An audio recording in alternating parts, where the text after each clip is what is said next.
All right, and welcome to the TSG Multimedia video podcast for February 1st of 2014. This is John sitting here. With Dan. Oh, hey, we did it different. We're doing something different, apparently. I usually say with, and Dan usually just says Dan. And we're looking at a light bulb of some type here. This is a 3mm LED. And what I wanted to show here, I'm going to talk about soldering LEDs today, but I wanted to show how you tell the polarity, because the LEDs are polarity sensitive. Oh. So you have to make sure that you hook them up the right way, otherwise they won't light. And so how you tell is on this type, this 3mm type, the positive lead is actually, before you cut them, the positive lead is actually slightly longer than the negative lead. I remember we talked about that once during the filming of one of the, I think it was a DCC install video.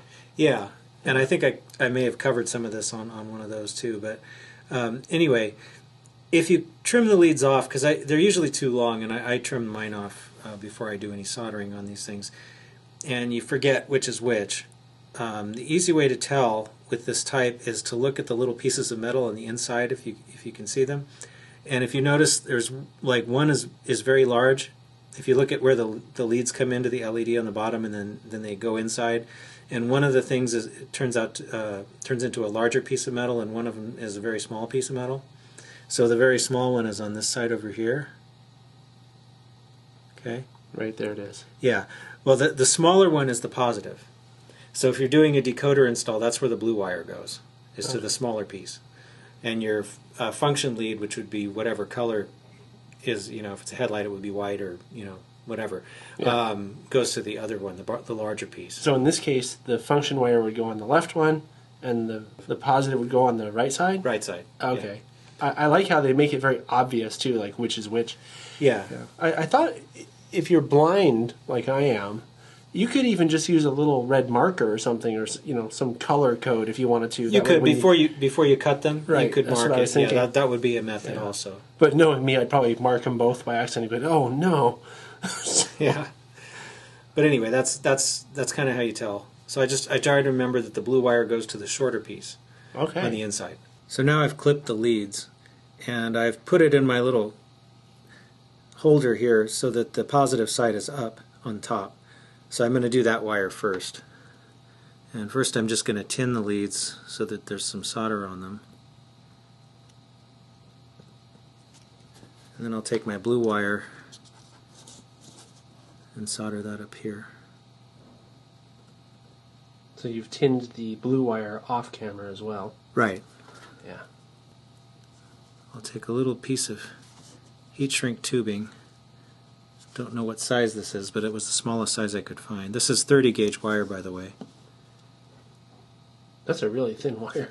Yeah, 30 gauge stranded wire. It's very good for decoder hookups.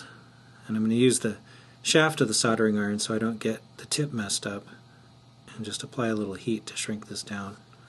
Would someone use a heat gun for that too, or you could? People just use the soldering iron usually? I usually use the soldering iron. You could also use a heat gun if you have one. Yeah, I suppose. Well, I mean, the soldering iron's there and it's handy, so. Yeah. So now I'm going to turn this over, and by convention, my own convention, I usually put the resistor on the negative side. It doesn't really matter. Oh, okay. So there's no real reason for that? No, it's just that's kind of the way I've always done it. You could do it some other way if you want to, but I just prefer to do it this way. Also, it doesn't matter where you put the resistor on the wire. It could be anywhere. Unless there's a reason because of space being tight, not to do it. I usually like to put it right on the LED. So I've got a resistor. This is a 1/8 watt 750 ohm resistor, which is usually a pretty safe value to use for a 3mm LED. And I try to solder it so that it's kind of on the inside, so it takes up less room. In other words, so that the main part of the LED is the main part of the resistor is kind of right below the LED. Yeah, that makes sense. As opposed to having it up here where it would be bulkier. Especially if you're trying to keep stuff small, that makes a lot of sense. Right. Any way you can economize on space inside a model is usually a good thing. and I'm going to clip that, and then I'll tin this, and then I'll solder another wire up here. I'll use white since I guess this will eventually become a headlight in something. Oh, well now. Yeah. And then I'm going to use a slightly bigger piece of heat shrink tubing. I mean bigger in diameter, right? Yeah, bigger in diameter. Well, I think it might be bigger in length too, because you have to cover more stuff. Yeah, I did cut it a little longer and try to slip this over the entire assembly. That's why I used a larger one, because otherwise it wouldn't fit over the resistor. And then just shrink all of this down.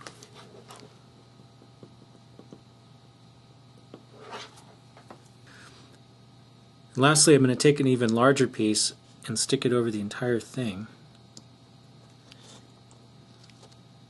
Kind of feed it down. I'll leave some excess up here. I'll go ahead and shrink the back. And I think I might have learned enough. Can I guess what you're doing here? sure. This is for use with fiber optic?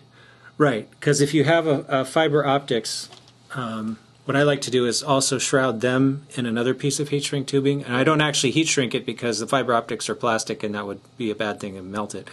But you basically, if say this little piece had fiber optics in it, you just stick it inside, and if you know that way it kind of stays all together, and the light from the LED will shine through the fiber optic. Right. The other thing this does is it keeps the light contained so that the light isn't shining out to the sides or out the back.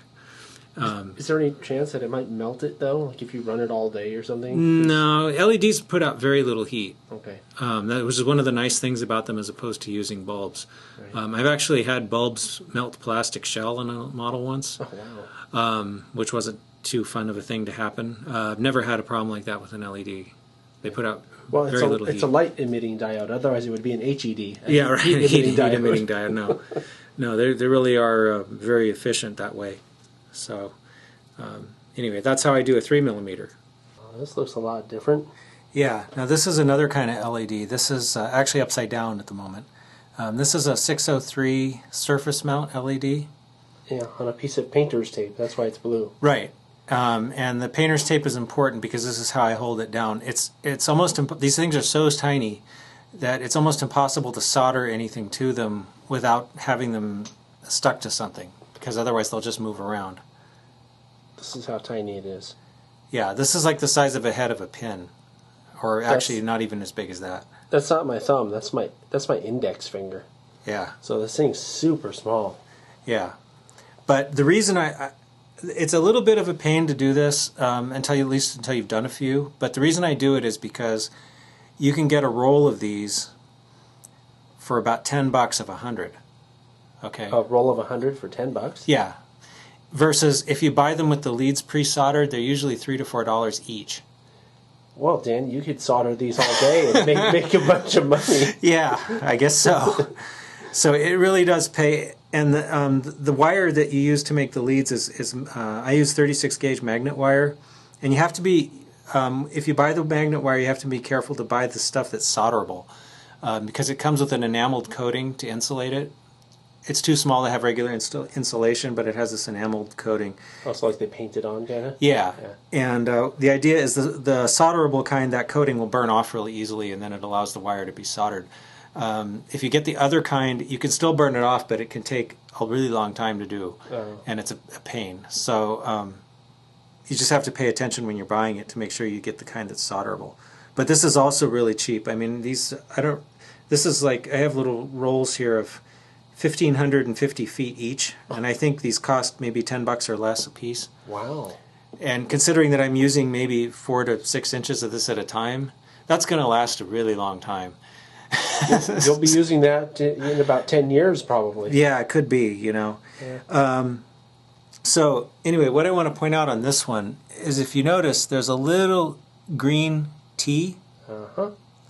And this side, the part that the T is pointing to, is actually supposed to be a minus sign, so that's the negative side. Oh, I see. And that's how you tell. So in this case, your blue wire would go on this side. Right.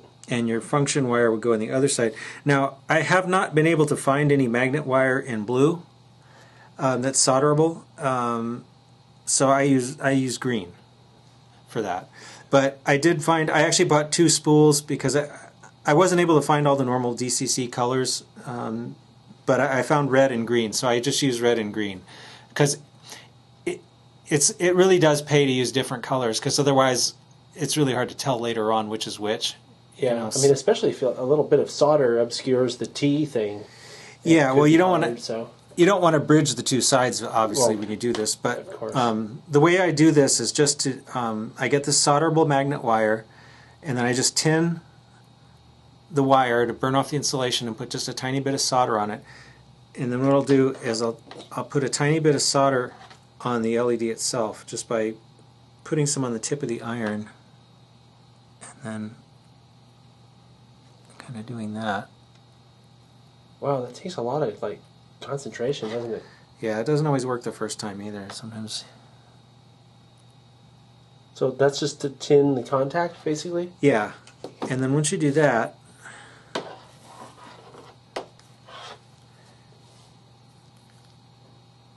can just. This cord is a little short.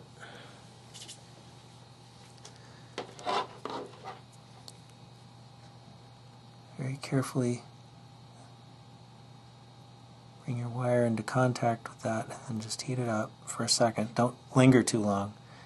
And then I kind of give it a little tug to make sure that it's actually on. And then I leave it alone. And then we'll do the other side. You know, this is just the kind of thing, when I'm trying to put that side on, I'd probably end up having the other side come off or something stupid, you know? Yeah. That's it, isn't it? Yeah, that's on too. Wow. So you want to make sure, you kind of have to develop the touch to do it quickly, because if you linger too long, you can actually destroy the LED, because it'll make the contact pad come off of the LED. Wow. And then it's pretty much ruined. So, well, good thing they're so cheap then, huh? Yeah, that's true though. If you got 100 of them for $10, and then you can, once it's done, you can just lift that off. Yeah, I mean, you can handle it and everything. Yeah, and now this is a perfectly functional little light, and you can put these. I mean, these are small enough you can put them in an N-scale ditch light. Right. I've done that before, and it looks fine. So I mean, you can do a lot of stuff with these. So anyway. Wow. All right, soldering tips from Dan. Yeah. Superstar of modeling. Well, something. Something like that. Wow, okay, well, there you go. And these are the 2 side by side on our black background here. So. Yeah, so as you can see, the surface mount one is quite a bit smaller than even the 3mm. I realize the 3mm is wrapped up right now, but even so. Yeah, you can tell though. And you should be able to tell just from watching the video how small that one was. But yeah. Anyway, all right, well, I guess that'll do that for this video podcast. So be sure to listen to our February 15th audio podcast, and we'll be back with our next video podcast on March 1st. So thanks for watching. Yeah, thanks.